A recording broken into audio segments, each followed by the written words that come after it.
Hi అందరికి welcome back to my channel. ఈ రోజు అయితే మేము నాగుల దేవతకి పాలు పోయడానికి టెంపుల్ కి వెళ్తున్నాము. యాక్చువల్లీ నాగుల చవితి పండగ సండే రోజు వచ్చింది కదా, ఆ రోజు మాకు కుదరకపోవడంతో టెంపుల్ కి రాలేకపోయాము. అందుకే నెక్స్ట్ సండే అందరం ఖాళీగా ఉన్నప్పుడు కలిసి నాగుల దేవతకి పూజ చేసుకోవడానికి వచ్చాము. ఇంటి దగ్గర దీపం పెట్టుకుని పూజకు కావలసిన సామాన్ అంతా తీసుకొని మా క్యాంప్ లో ఉన్న టెంపుల్ కి అయితే వచ్చేసాము. ఇంకా మా టెంపుల్ లో ఒక మంచి సౌకర్యం ఏంటంటే లోపలికి వెళ్లే ముందు కాళ్ళు కడుక్కోవడానికి ఇక్కడ ట్యాప్స్ కూడా ఉంటాయి. మా టెంపుల్ మా ఇంటికి కొంచెం డిస్టెన్స్ లోనే ఉంటుంది కాబట్టి అక్కడ నుంచి నడుచుకుంటూ వచ్చిన తర్వాత టెంపుల్ లోకి వెళ్లే ముందు కాళ్ళు కడుక్కోవడం అనేది ఇక్కడ మ్యాండేటరీ అన్నమాట. అందుకే మేమందరం ఇక్కడికి వచ్చి ముందుగా కాళ్ళు కడుక్కున్నాము. పిల్లలు కూడా కాళ్ళు కడుక్కున్న తర్వాతే లోపలికి వెళ్తున్నారు. అలా అందరం కాళ్ళు శుభ్రంగా కడుక్కొని ప్రశాంతంగా టెంపుల్ లోకి వెళ్లి పూజ చేసుకుంటున్నాం అన్నమాట. ఇది వచ్చేసి మా క్యాంపస్ క్వార్టర్స్ లో ఉండే టెంపుల్ అన్నమాట. ఆల్రెడీ మా కొన్ని వీడియోస్ లో కూడా ఈ టెంపుల్ ని మీరు చూసే ఉంటారు. చాలా ప్రశాంతంగా ఉంటుంది. ఇక్కడికి వస్తేనే మనసు చాలా ప్రశాంతంగా అనిపిస్తుంది. అయితే మేము ఇక్కడికి వచ్చేసరికి టెంపుల్లో ఎవ్వరూ లేరు. అంటే పండగ రోజు అయితే ఇక్కడ ఎంత సందడిగా ఉంటుందో, మేమేమో పండగ అయిపోయిన తర్వాత వచ్చాం కదా, అందుకే మొత్తం ఖాళీగా ఉంది. చివరికి టెంపుల్లో మేమే విఐపీలం అయిపోయాము. ఇంకా నాగుల దేవత విగ్రహం దగ్గరికి వెళ్లి చూస్తే అక్కడ అంతా నీట్ గా లేదన్నమాట. అంటే మాకంటే ముందు ఎవరు వచ్చి పూజ చేసినట్లు కూడా అనిపించలేదు మాకు. అందుకే ముందుగా మా హస్బెండ్ బకెట్ తో నీళ్లు తీసుకొచ్చి నాగుల దేవత ఉన్న ప్రదేశం మొత్తం శుభ్రం చేయడం స్టార్ట్ చేశారు. ముందుగా అక్కడంతా నీటితో బాగా క్లీన్ చేసి ఆ తర్వాతే పూజ చేయాలని అనుకున్నాము. ఎందుకంటే మనం పూజ చేసే ప్రదేశం నీట్ గా ఉంటేనే కదా మనకు కూడా పూజ చేసేటప్పుడు చాలా ప్రశాంతంగా సంతృప్తిగా అనిపిస్తుంది. అలా మా హస్బెండ్ మొత్తం నీటితో క్లీన్ చేశారు. పండగ రోజు వచ్చి ఉంటే ఇక్కడ ఆల్రెడీ అంతా నీట్ గా ఉండేది. కానీ మేము లేట్ గా రావడంతో మా పూజకు ముందు మా క్లీనింగ్ కార్యక్రమం మొదలైందనమాట. ఇంకా క్లీనింగ్ అంతా అయిపోయిన తర్వాత నన్ను పూజ చేయమని చెప్పారు. ఇంకా ముందు నాగుల దేవత విగ్రహాన్ని నీటితో బాగా కడిగి శుభ్రం చేశాం కదా, ఆ తర్వాత పసుపు రాసే కార్యక్రమం మొదలు పెట్టాను. ఇక్కడైతే మా అమ్మాయికి నేను పసుపు రాస్తాను, నువ్వు కుంకుమ బొట్లు పెట్టు అని చెప్పి కుంకుమ అయితే ఆమె చేతిలో వేయడం జరిగింది. ఇంకా నేనైతే విగ్రహానికి పసుపు రాయడం స్టార్ట్ చేశాను. నాకైతే ఇలాంటి పూజలు చేసేటప్పుడు ముందుగా ఆ ప్రదేశాన్ని శుభ్రం చేసుకొని ఆ తర్వాత పసుపు కుంకుమతో అలంకరించడం చాలా ఇష్టం అన్నమాట. ఇలా మొత్తం కొంచెం కూడా గ్యాప్ లేకుండా విగ్రహానికి మొత్తం పసుపు రాయడం జరిగింది. విగ్రహానికి పసుపు రాసేటప్పుడు గ్యాప్ ఇవ్వకుండా రాయాలని పెద్దవాళ్ళు చెప్తుంటారు కదా, అందుకే నేను కూడా ఎక్కడ గ్యాప్ లేకుండా ఫస్ట్ నుంచి లాస్ట్ వరకు మొత్తం విగ్రహానికి 1-2 సార్లు నీట్ గా పసుపు రాశాను. అలా మొత్తం పసుపు రాసిన తర్వాత విగ్రహం చాలా అందంగా చాలా శుభ్రంగా అనిపించింది. ఇక్కడైతే ఒక సైడ్ నేను పసుపు రాస్తూ ఉంటే మా అమ్మాయికి ఇంకో సైడ్ కుంకుమ బొట్లు పెట్టమని చెప్తున్నాను అనమాట. మా అమ్మాయికి అయితే ఇలాంటి విధంగా నాగుల దేవతకి పూజ చేయడం ఇదే ఫస్ట్ టైం అన్నమాట. అందుకే తను కూడా చాలా ఇంట్రెస్ట్ గా చూస్తుంది. ఇలా మనం విగ్రహాలకు పసుపు కుంకుమతో పూజలు చేయడం పిల్లలు కూడా చూసి నేర్చుకుంటారు కదా. ఫ్యూచర్ లో వాళ్ళు కూడా మన సంప్రదాయాలను పాటించాలి అనే ఆలోచన వాళ్ళకి చిన్నప్పటి నుంచే రావాలని నేను అనుకుంటాను. అందుకే మా అమ్మాయిని కూడా నా దగ్గరికి తీసుకొని పూజ ఎలా చేయాలి, పసుపు ఎలా రాయాలి, కుంకుమ బొట్లు ఎలా పెట్టాలని చెప్తూ చూపిస్తున్నాను. నేను ఒక సైడ్ పసుపు రాస్తూ ఉంటే తను ఇంకో సైడ్ కుంకుమ బొట్లు పెడుతుంది. నేను చెప్తూ చేయిస్తూ ఉండటంతో తను కూడా చాలా ఇంట్రెస్ట్ గా చేస్తుంది. ఇలా మన పిల్లలకు మన సంప్రదాయాలను మనమే దగ్గరుండి నేర్పిస్తే వాళ్ళకు కూడా వాటి గురించి తెలుస్తుంది కదా. అందుకే మా అమ్మాయితో కూడా ఇలా పూజ చేయించాను.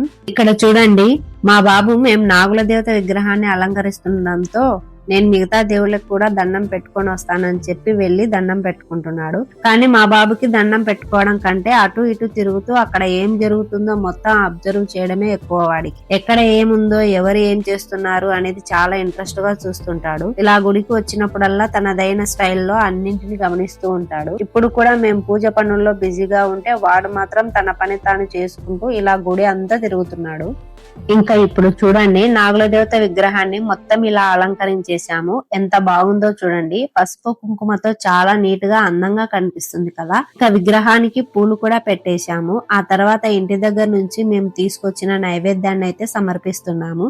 అదేంటంటే నాగుల చవితి రోజు పెట్టే ముఖ్యమైన నైవేద్యాల్లో నువ్వుల పిండి, చలివిడి, అలాగే నానబెట్టిన పెసరపప్పు కూడా ఉంటాయి కదా. అందుకే ఇవన్నీ ఇంటి దగ్గర నుంచి తయారు చేసుకుని తీసుకొచ్చి నాగుల దేవతకి నైవేద్యంగా పెట్టాము.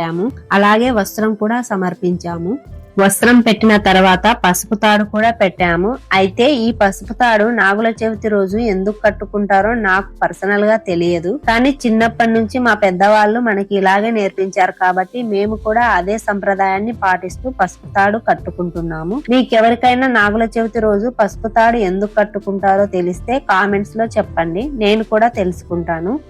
ఇలా పూజ మొత్తం పూర్తయ్యాక చివరగా అగరబత్తి వెలిగించి దీపం కూడా పెట్టేశాము. ఆ తర్వాత మా హస్బెండ్ కి కొబ్బరికాయ కొట్టమని ఇచ్చాను. అయితే ఇక్కడే కొబ్బరికాయ కొడితే కింద టైల్స్ ఉన్నాయి కాబట్టి పగిలిపోయే అవకాశం ఉంటుంది. అందుకని కొబ్బరికాయ కొట్టడానికి టెంపుల్ లోనే ఒక సపరేట్ ప్లేస్ ఉంటుంది.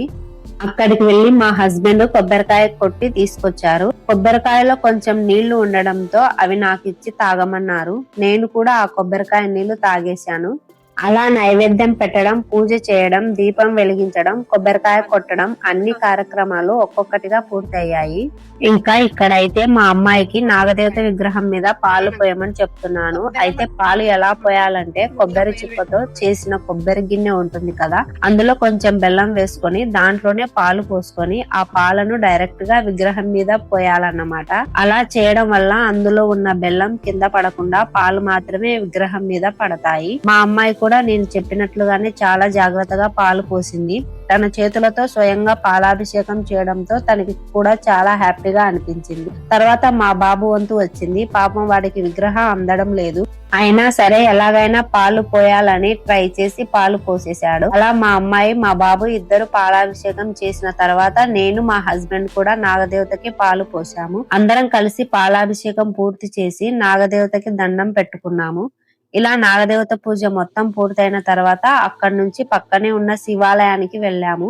ఈ శివాలయం కూడా మన క్యాంపులోనే ఉంటుంది. నాగదేవతకి పూజ చేసుకున్న తర్వాత శివుడికి కూడా దండం పెట్టుకోవాలని చెప్పి అందరం కలిసి శివుడి విగ్రహం దగ్గరకు వచ్చాము. ఇక్కడ కూడా సేమ్ నాగదేవత విగ్రహానికి చేసినట్టుగానే శివలింగాన్ని కూడా పసుపు రాసి కుంకుమ బట్లు పెడుతున్నాము. అలా పసుపు కుంకుమలతో శివలింగాన్ని కూడా నీట్ గా అలంకరించిన తర్వాత ఇంటి దగ్గర నుంచి తీసుకొచ్చిన నైవేద్యాన్ని శివుడికి కూడా సమర్పించాము. నైవేద్యం పెట్టిన తర్వాత నేను కూడా పసుపు కుంకుమ బొట్టు పెట్టుకొని శివుడికి దండం పెట్టుకున్నాను. ఇంకా శివలింగానికి కూడా అభిషేకం చేయడానికి ఆవు పాలు తీసుకొచ్చాము. నాగదేవతకి శివలింగానికి రెండింటికి కలిపి ఆవు పాలు తీసుకొచ్చామన్నమాట.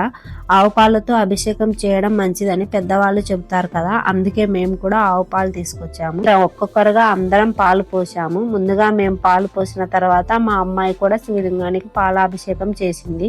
ఆ తర్వాత మా బాబు వంతు వచ్చింది. మిగిలిన పాలు మొత్తం వాడే శివలింగానికి అభిషేకం చేస్తున్నాడు. ఎందుకంటే తీసుకొచ్చిన పాలను మళ్ళీ మిగిల్చుకొని ఇంటికి తీసుకెళ్లడం కంటే అభిషేకానికి ఉపయోగించడం మంచిదని అనుకొని మిగిలిన పాలు మొత్తం శివలింగానికి పోయించాము. నిజానికి పండుగ రోజు టెంపుల్ కి వెళ్ళలేకపోయినా మొదట కొంచెం బాధగా అనిపించింది, కానీ ఇలా అందరం కలిసి ఖాళీగా ఉన్న రోజు వచ్చి ప్రశాంతంగా పూజ చేసుకోవడం కూడా చాలా బాగా అనిపించింది. ఇలా మనం పండుగ రోజు పూజ చేయలేకపోయినా మనకు కుదిరిన రోజున భక్తితో పూజ చేసుకోవచ్చు అనే ఫీలింగ్ నాకు చాలా బాగుంది. మా బాబు కూడా చాలా శ్రద్ధగా పాలు పోసి చివర్లో శివుడికి దండం పెట్టుకున్నాడు. తర్వాత నేను, మా హస్బెండ్, పిల్లలు అందరం కలిసి శివుడికి దండం పెట్టుకొని అక్కడి నుంచి బయటకు వచ్చేసాము. ఇక్కడ మా అమ్మాయి మాత్రం నందీశ్వరుడి దగ్గర ఏదో చెవిలో చెప్తుంది. ఏం కోరిక కోరుకుందో మనకైతే తెలియదు, కానీ తను కోరుకున్న కోరిక ఏదైనా నెరవేరాలని మనస్ఫూర్తిగా కోరుకుంటున్నాను.